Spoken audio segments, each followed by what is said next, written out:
Governor Bruce Rauner has been promoting his turnaround agenda, but will legislators turn it down? That's coming up next on Capitol View.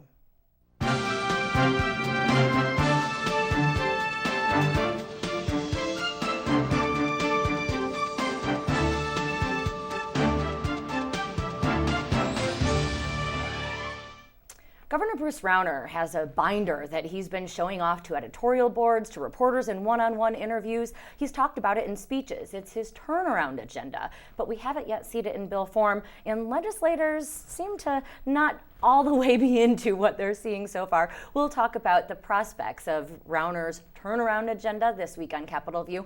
I'm your host, WUIS and Illinois Public Radio State House Bureau Chief Amanda Vinicky. I'm joined this week actually by somebody who I work with very closely every day, PAR, Public Affairs Reporting student at UIS, and reporter for WUIS, Lisa Ryan. Her first appearance. Thanks, Lisa. Nice to be here, Amanda. And Illinois Times, Bruce Rushton, reporter extraordinaire. So both of you, actually, Lisa, let's start with you because you had the opportunity on Wednesday to spend hours and hours and hours following Governor Bruce Rauner at various public appearances throughout the capital city. What did you hear him talk about? Well, his message stays primarily the same everywhere he goes, talking about how Illinois could grow as a state, beating out its competition in Indiana and the neighboring states. But he does try to cater it to whatever interest he's talking to. So when he talked to high school interests, he talked about education, of course, improving that, which has been one of his primary focuses.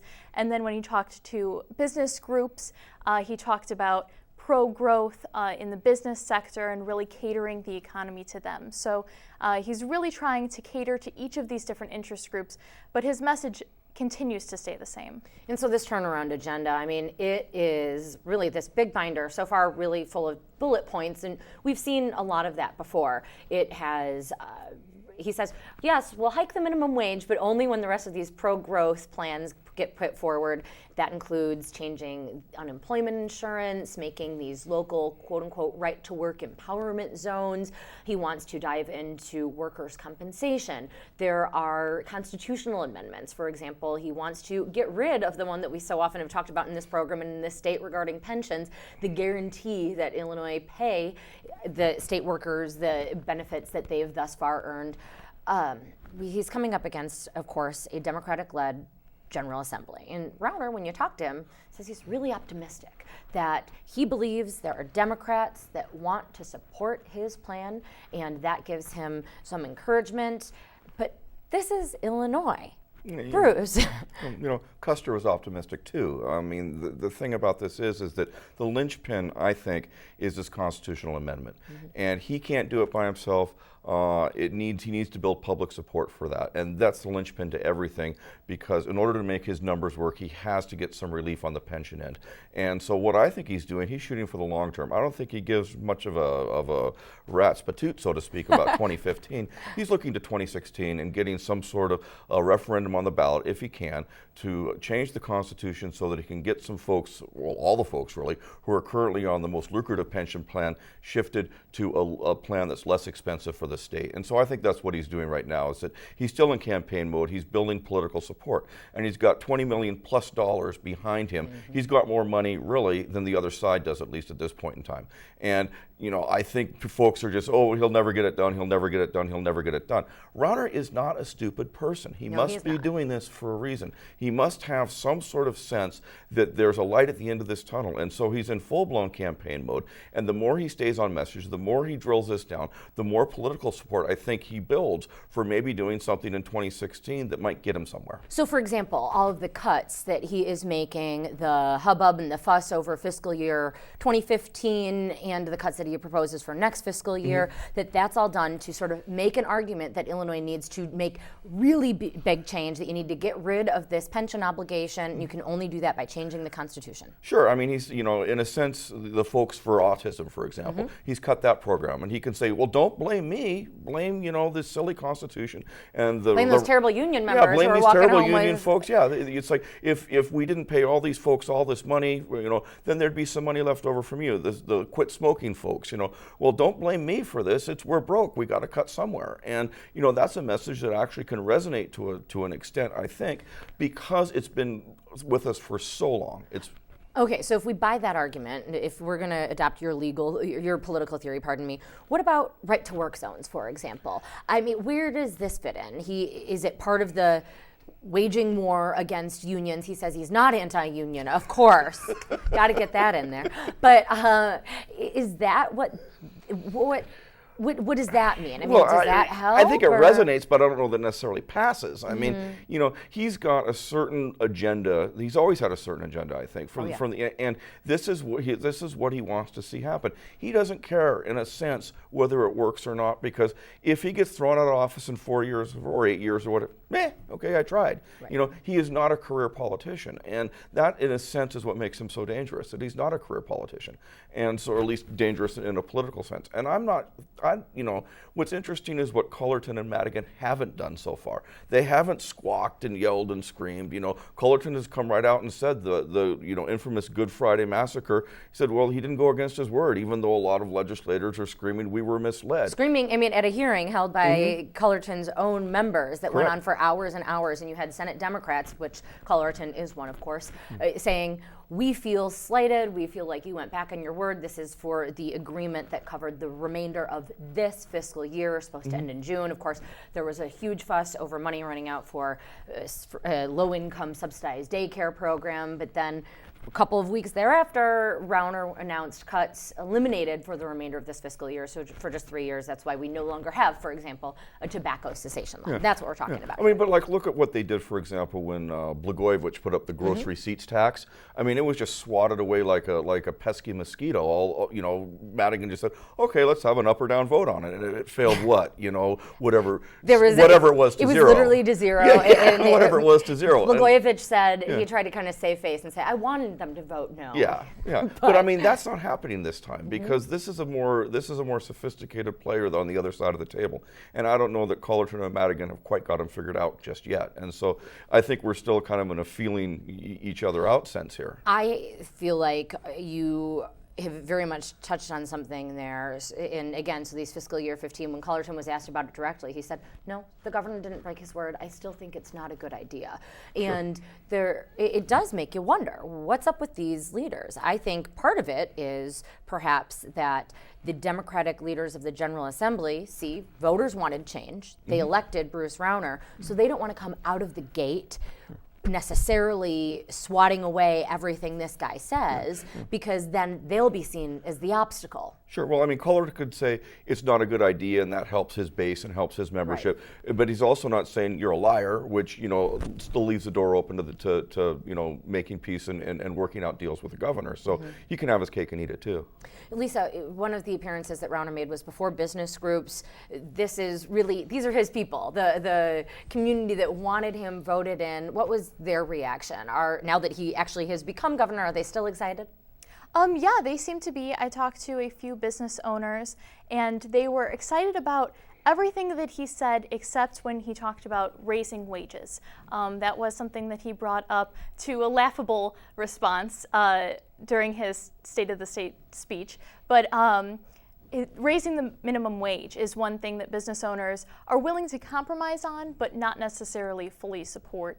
At least some of them. And of course, the minimum wage was this big campaign issue for Governor Rauner, and then people clapped. That was during the State of the State speech. Clapped when he said, I want to raise the minimum wage, and then left when he said it was going to be, over the next quadrillion years. Exactly. Like, eventually, when the price of a pack of gum costs $10, then the minimum wage can be $10. Yeah, but he's been squishy on that for a long time. I mean, first, at some point, he said, I'm against raising the minimum wage, early on in the campaign. Then when it became obvious that was not not a smart thing to say, well, that was then, this is now, and now this is a different time. Who knows where he really stands on the minimum wage? He's changed position often Exactly, enough. but he's got it in there. He brings it up, I think, to kind of play a bit of a moderate. He's got his bases covered. He can take any position he wants and says, I've been consistent. Now, the governor spoke not just in these typical speeches, but he also made an appearance at an annual remembrance ceremony for a Holocaust memorial. And I know I've covered these events before. Governors typically have even actually been kind of the leaders of the entire remembrance. And it's difficult. You go and you'll have Auschwitz survivors, and there's nary a dry eye in the old state capitol where these events are held. Bruce, so Governor Bruce Rauner did his part in attending. Yeah, he showed up, didn't stay. And, I got calls immediately thereafter, and, folks said, hey, he left after 20 minutes or so. He didn't stay for the full hour. And of all the years that you should have stayed for the full time, this was the year. This was the 70th anniversary of the liberation of the camps. And the governor stayed just long enough to deliver a speech and then split. And before there was actually a speaker, an Auschwitz survivor, I believe, at this particular occasion, and I know did not stay to listen to her. It was about a half an hour speech, very moving from what I've heard. He did not stay for it. Did not stay, and he'd better have a darn good excuse for why he wasn't there. He must have, there'd better been a tornado. I mean, he's the governor. Somewhere. He's busy. He's the governor. Well, you're always busy. But this is something, I'm also told, frankly, he showed up looking like a schlub. He didn't wear a suit. He wore a sport coat and just a thrown together, got out of bed sort of ensemble. And, I'm just going by what, folks have told me. I wasn't there personally, but it was noticed. It was absolutely noticed. And when a governor can't spare an hour on the 70th year of the 70th anniversary of the camps to pay tribute to those folks, I think he's got some explaining to do. It's one of those things where he is a political novice in many ways, and this may be a part where it's rearing its head, or, Rauner has gotten flack from his critics for having a disconnect, that he's, so wealthy, he's perhaps out of touch, much as he tries to wear the khakis and wear the Carhartt and act at like least he he's didn't wear like Carhartt everybody. today, but, No. it just wasn't, and it's being noticed. It was absolutely noticed, yeah. And we don't know. We have not heard what the rest is on his schedule. I know as of this taping, I had an email into the governor's office asking what exactly was on his daily agenda. Well, what a coinky dink, yes. A meeting with legislators. Haven't gotten a response as of this taping, so we'll see there. But we'll move on from that, and actually let's talk a bit more. So these Good Friday cuts, we've made some mention of them, and they were a surprise to some Senate Democrats. The governor's office has said, you shouldn't be surprised. We talked about this. They have evidently, Senate President John Collerton is kind of sort of on their side by saying he didn't break his word. What does this portend, however, for next year's budget? There hasn't really been a ton of talk other than the governor's proposal and people not liking the cuts that are part of it, but he says his turnaround agenda needs to be passed in order for him to restore any of the cuts. So first, I'll have Lisa, if you care to address what this means perhaps for negotiations going forward, and then Bruce, if you can take up the part, going along your prediction that he's got a long-range plan for 2016, what does that mean? Does that mean that this budget's just going to be in shambles because if we have to wait until 2016 to pass the turnaround agenda and get people on board, what does that mean? So you think about that while Lisa answers. Well, a lot of groups are using this as almost a leveraging device. All of these budgets were cut, and they're using this as their platform for saying we need this money and possibly even more for fiscal year 16. So I went to a press conference today from the autism program who was talking about not only their cuts to fiscal year 15, but also that Governor Rauner's proposed budget doesn't include any money for them in fiscal year 16 as well. So that would basically be the end of the program, which provides services for children who have autism and the parents as well. Sometimes it will provide counseling for them in order to help their children. So that's just one group that would be affected. I know that child care funding has been using that as leverage, saying that they needed money not just for fiscal year 15, but then also going forward. So they're kind of using that to just call attention to their cause and hopefully get more money in fiscal year 16. It really shows this major gulf, though, because they have no chance, Rauner says, of getting any more money unless his turnaround agenda is passed. So, Bruce. Well, I mean, I think this is part of another chapter of Rauner playing the governor, so to speak, or the school marm, saying, no more money for you unless you can do what I say, and it's very condescending on some level. He somewhat admitted, he had a recent meeting, I think, with the Chicago Tribune Ed Board, where he said, I could restructure we could restructure the tax code here, which is amongst the most regressive in the entire United States. It's a terrible tax code. It's awful especially for the middle class. But he says, I'm not going to do that because unless we do the turnaround agenda, these terrible politicians go back to tricks as usual, and we'll be right back where we started. Well, if you stop and think about that, he's not saying I'm going to accomplish what the possible is. I'm going to shoot for the moon and stars, and that's kind of scary in a sense. I mean, that's somebody who's an all or nothing sort of mindset, and so I do think that it builds in towards this thing where he's going to shoot for in 2016, and I think his odds of success are fairly small. He's got to get the General Assembly on board to at least put a referendum before voters, and whether he's going to be able to do that, he's going to have to win the midterm elections. He's going to have to get a General Assembly that's on his side. It's such a steep slope. He could try again by passing around referenda, right? Well, I mean, we could do the millionaire's tax. That has a much better chance, I think, right now. Then again, the key part of this is to change the Constitution so you can, get the pensions more in line with what Rauner wants, and that is still an incredibly steep climb.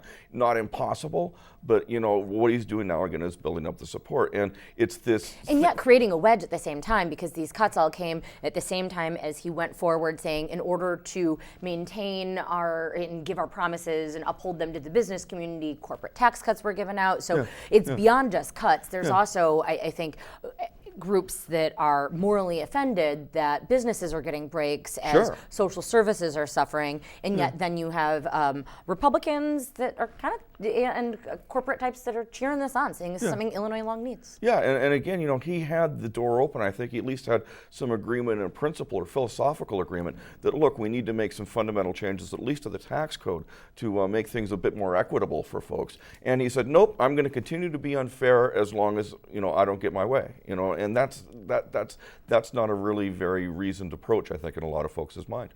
So we've talked a bit about pensions. The governor has his proposal that he says it's more constitutional because people get to keep all of the benefits that they have thus far earned. It's just going forward into the future that they would be diminished. And so his proposal would move all current state workers into either Tier 2 or basically allow them to get some sort of lump sum that they can then invest in a 401k style plan, something along those lines. Again, we haven't quite seen the language, but we know that that's the basic premise. We have two of the Democratic legislators that helped to create the pension law that is now before the Illinois Supreme Court. We're waiting to hear where they stand on whether or not it's legal. But Senator Daniel Biss and Democratic Representative Elaine Neckritz, they say they want information. They want numbers and an actuarial analysis, and may even go forward and try and get the General Assembly to pass a resolution saying they won't deal with Rauner's plan until that's accomplished. Bruce, do you have any thoughts on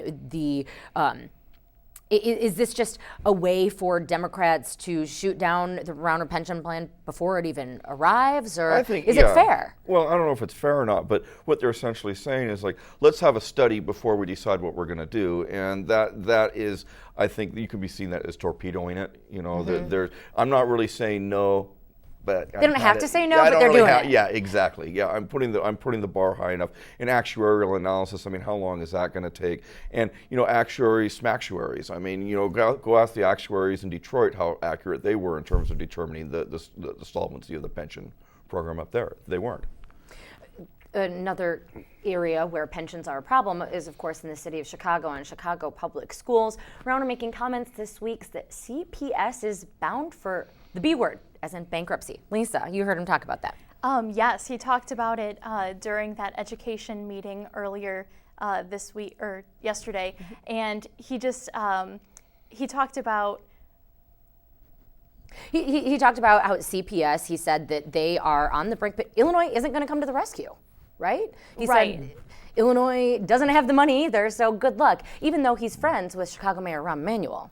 Yeah, he said that Springfield was not going to help basically bail them out of bankruptcy. What about this friendship that he's got? He and, Ram drinking the expensive wine. Well, Rauner's friends with lots of folks. He says he's friends with I get on really well with Cullerton and Madigan. I'm friends does with say James that. He Meeks. does I say mean, that, yeah. who's not Rauner's friend? Ask him. I mean, there's a sort of real politic that comes to it. And, some of this I think is gamesmanship or brinksmanship. Will he let Chicago Public Schools go bankrupt? Well, if you look at the math. Part of his plan calls for municipal bankruptcy. Absolutely it does. And it's not necessarily an idle threat. You look at the municipal bankruptcies that have taken place. I mean, Stockton, California has gone bankrupt. There's been, Orange County was a different set of circumstances back in the early 90s. But it's not like municipal bankruptcies have never happened in the United States. And you look at Illinois, which kind of stands out for a paucity of these sorts of things, given our pension issues. And you got to wonder, at some point, the city of Chicago too. I mean, they're all kind of looking at this and saying the math doesn't add up. And so, wouldn't that be bad for Illinois? I mean, just the sheer word bankruptcy kind of causes a shiver. The city of Chicago, supposed to be an international tourist destination. The public school system going bankrupt. I mean, nobody wants to buy houses in Detroit, right? That's part of the whole issue because it's bankrupt. Wouldn't that be bad for the state of Illinois, the governor that led Illinois or allowed the Illinois' largest city to collapse, if you want to use that word? Well, he may be following the theory of you've got to burn the village in order to save it, and so that I wouldn't put it past Rauner to do that sort of thing, to say, okay, if we're going to, for the greater good, we're going to let everything just implode, and that's what he's got folks at least thinking, and that when you've got somebody who's in the governor's chair who's at least putting out that sort of a rhetoric, you got to take it seriously, and that's better believe it, yeah, that's the sort of Damocles. Especially a governor with $20 million, right? Well, that's just a down payment. I mean, I think he's got a lot more than $20 million too. And a lot of friends that have even more. Yep, exactly right. Because you look at this, and this is playing out against a national landscape here. And Illinois, if they can quote unquote win Illinois, that's a big feather. That's the fifth most populous, fifth biggest state in the United States, and it's a stronghold of unions. And he's going to get a lot of support from a lot of folks that are beyond just our borders. Now, a lawsuit that were kind of related to pensions. Some believe that it has a lot to say about what the Supreme Court is going to rule on the pension lawsuit. Was this Kenerva health insurance case and whether Illinois needs to continue to pay premiums for retired state employees. I just think it's interesting. The lawyers had asked for double the amount of money that now a judge has said they can receive in payment. I've covered these cases, and I mean, there have been situations where there weren't enough seats for all of the lawyers because there are so many of them trying to represent the employees. I don't know. I just had to bring it up because I find it interesting. And did it make you wonder, had we gone to the wrong line of work? Wrong line of work because they're getting $1.5 million? Well, I know the two folks who got the most, I think each got $165,000, and they couldn't be reached for comment, I presume, because they were too busy counting their money. It was half what they'd asked for.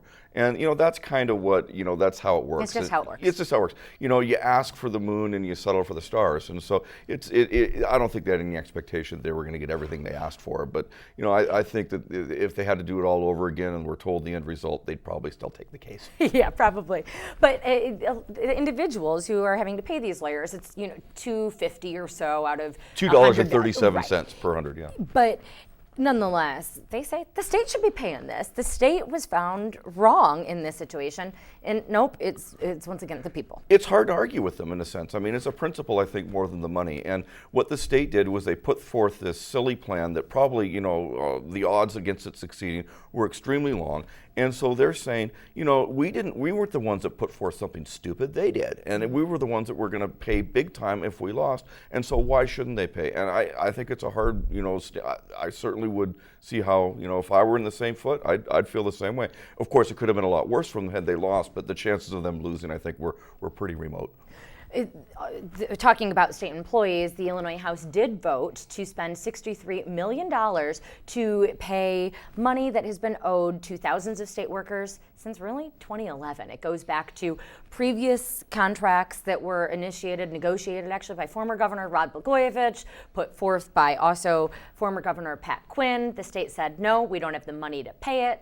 Again, went to court. Court said, no, you've got to pay the state has to pay money because they're in contracts. We'll see whether Governor Bruce Rauner will actually make that part of his budget. Illinois is paying interest, so if he decides not to, as Governor Quinn and the legislature last time around did, Illinois is still paying interest for it. So that's yet another issue that we'll look on. Lisa, I want to touch before we get some kind of fun stuff here. The Illinois House has voted to give Illinois an official state pie, right, Pumpkin? Yes, and it actually caused a lot of debate, fun debate, of course. You got to debate the serious issues, Bruce. Oh, yes, definitely. And what was fun about that was that when they opened it up to vote, everyone on the floor, for the most part, voted no at first. And then they eventually switched over to yes, just to kind of scare the sponsor. And somebody else brought up that it should be sweet potato pie because their district has sweet potatoes, or they eat a lot of sweet potato pie there. So it was fun debate and a fun bill. Illinois, of course, is a huge producer of pumpkins, but we'll see that still has to go to the Illinois Senate. So it's not dessert time yet. People may be wanting to eat some pumpkin pie, though, Bruce, after they've maybe brownies. Yeah, exactly. There we go. So segue. We don't have a ton of time left, but I want to make sure and touch on Illinois' medical marijuana program has kind of begun. Bruce Rauner allowed the licenses to go forward, but is it going to take off? Yeah. No, I mean, look, it's got a very, if you just do the math on this thing, if you want to invest in medical marijuana in the state of Illinois, I've got an island and a bridge and an ocean liner in Arizona I want to talk to you about. Because unless this program is fundamentally revamped, the math shows that it cannot possibly work. And we'll leave it at that. It's just too expensive. Well, no, I mean, you do the math, and each cultivation center gets $1.87 million if everybody who currently has a card buys the maximum amount of marijuana at $280 an ounce, which they're not likely to do because that's $16,000 worth of pot per person every year. Ooh. And so that's $1.87 million per cultivation center, and they're spending $10 million per cultivation center just to build them, and the program sunsets in 2 years. You want to invest in that? No, I don't. But I don't have the money to do it either because I spend my time doing this. And I'm thanking you for joining me for it. This has been Capitol View. Thanks so much to Lisa Ryan of WUIS and University of Illinois Springfield, PAR student. Also to the Illinois Times, Bruce Rushton. Find us on Facebook at Capitol View Politics. I'm Amanda Vinicky.